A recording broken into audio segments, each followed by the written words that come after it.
Ooh, welcome, man. Welcome back to the channel. I'm going to the scrapyard today, y'all. I got a load right there. I got some more stuff inside to load up also. I'm out here looking for a Dodge Caliber. He almost done with it, guys. I don't know what he got planned for it, but I hope it's a paint job. Dodge Caliber, towed in, check engine light on, no start. I think it start because he drove it off the tow truck. I have no idea what's going on with that. Hey, look at this beauty, guys. I don't want to put his license plate on there, but that's a nice one. Here's the what you call I'm looking for. Hey, that's nice. All right, what is wrong with this thing? Check engine light on. Will it start? It has to, because 200,000 miles.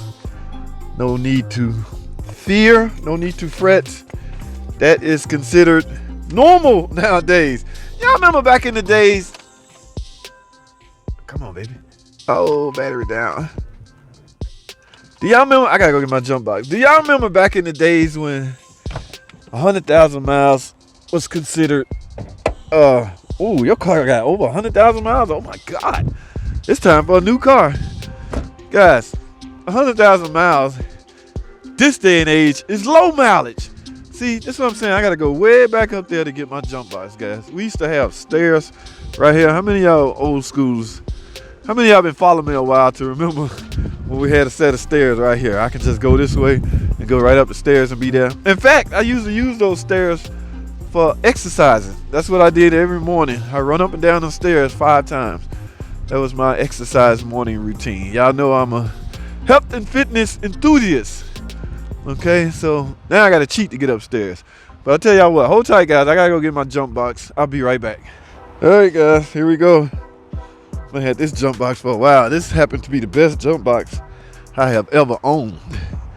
Well, that don't say much, consider it's the latest jump box that's out. Okay, of course, naturally, those gonna be better than their predecessors. All right. Jumping the car pretty easy, guys, so I'm not gonna bore y'all with this footage. We gotta get inside and find out what's wrong with this thing. That's what y'all want, the goodies. Okay, so I tell y'all what, hold tight, man. Let me get this thing jumped off and get inside. We'll do some diagnosis, guys. Stay tuned. Whoa! What happened here? Did this sucker get hot? That whole thing just melted. Oh, man. I don't want no surprises, guys. Please don't be no something weird and stupid and cause me headaches, because I have enough. I'm married to enough cars out there, guys. Let me do this right, guys. I have some guys be watching that really, you're supposed to put the positive on first and the negative on last. Yes, that is a traditional way to jump off a car. So I have a different image I'm trying to uphold. So let me turn that on. Got 11 volts. That should be enough to start it. I had intentions of not filming it, but since y'all still here, we got to get it started and get it into the shop. Let's see what happens now. Hey, it runs, guys. All right, hold tight, guys. Let me get in the shop. I'll see y'all in a second. All right, guys, I made it into the shop. Barely. It's still running, so alternator doing something, doing his job. Now, that is not, I am not endorsing that as a way to check your alternator, okay? Or to diagnose the alternator. A lot of people get that confused. I got my scan tool in. Let's go to the computer, guys, and see what the computer sees.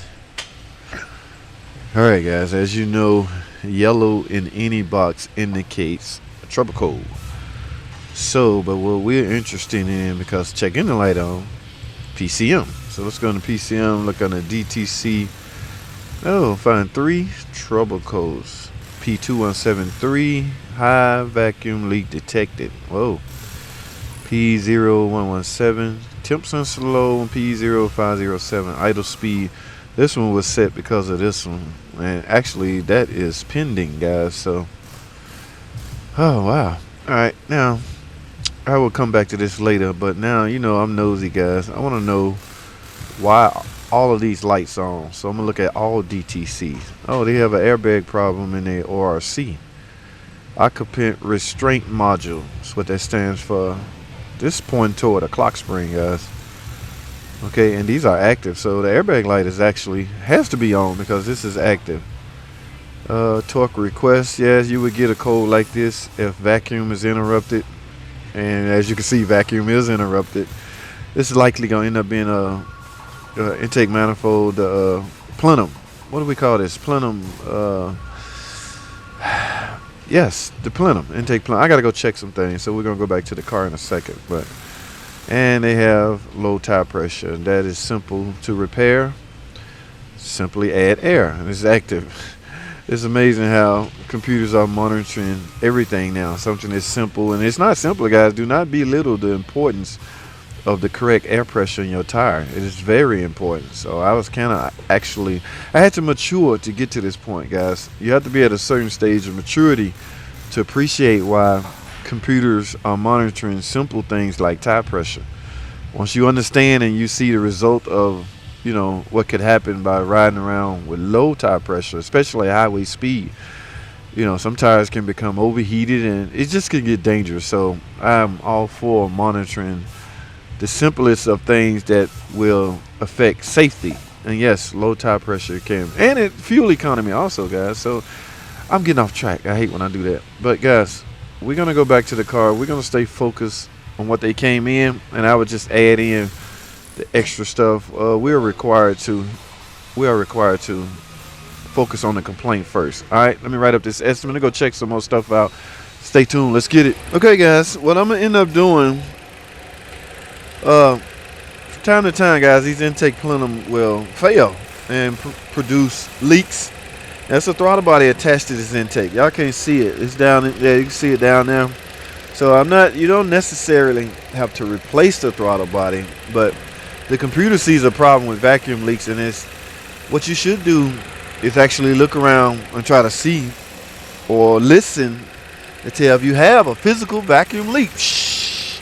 Yes, that would cause that problem. Okay, pay close attention to the brake booster.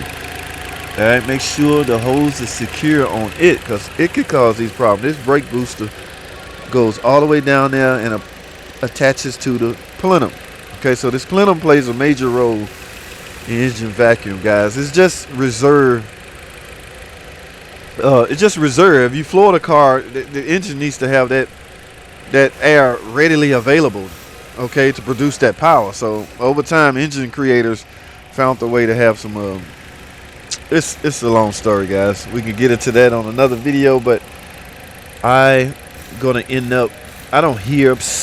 don't physically hear any vacuum leaks. I always check that my hose to my brake booster good. I'm gonna run some tests on the throttle body, but for the most part, I'm gonna write up an estimate on the intake plenum and likely a tune-up. I'm gonna pull the coils and check the spark plugs and things like that. I don't know what this is all about. I'm gonna go talk to the customer, see if they just had some work done. It's just out of place, and I see a coolant jug in there, so somebody may have been doing some cooling work. I don't want to conflict anybody else repairs, but you have to keep in mind, guys, when you're the last one to work on a vehicle, you're basically responsible for the outgoing.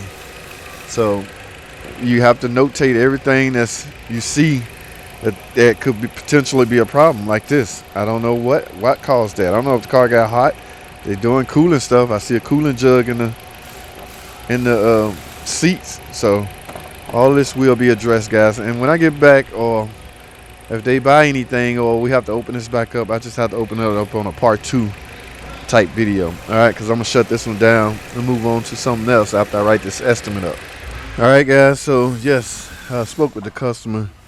She did say the car got hot, but that still doesn't explain how this happened. So. But I did, look, I want y'all to see something. Y'all see that? That is some serious overheating, guys. I mean, forget the cap. Look at the neck. So, I just got word that they're going to trade it in.